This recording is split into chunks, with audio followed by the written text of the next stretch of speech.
it's about when they gave out the rations, and they gave the Indian women sacks of flour and some other stuff, and there was a few women at the fort.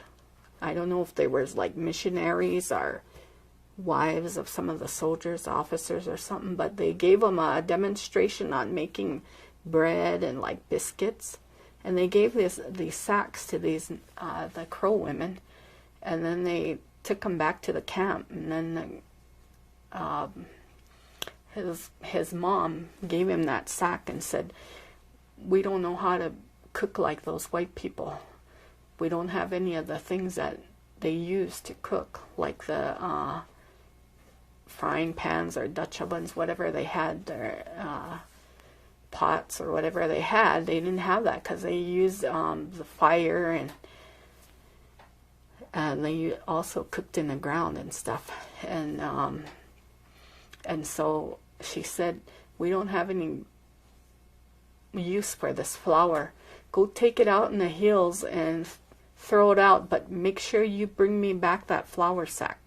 And so so he took that, and all the other moms did that too, and these kids went out in the hills and they got the whole hillside full of flour.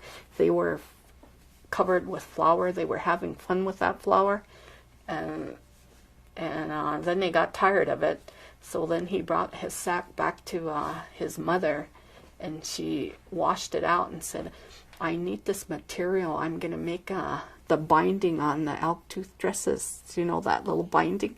That's what they use. They cut up that the flour, that little white part, and then they sewed it to the edging.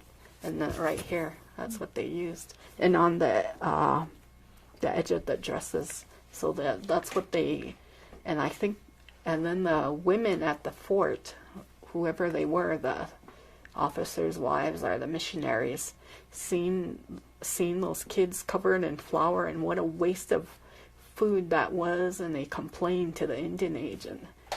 And then, but the men said, "How do you expect us to use that stuff when we don't eat those things? We don't eat flour, we don't eat bread, and we also don't have the cooking things. We only use fire to cook with."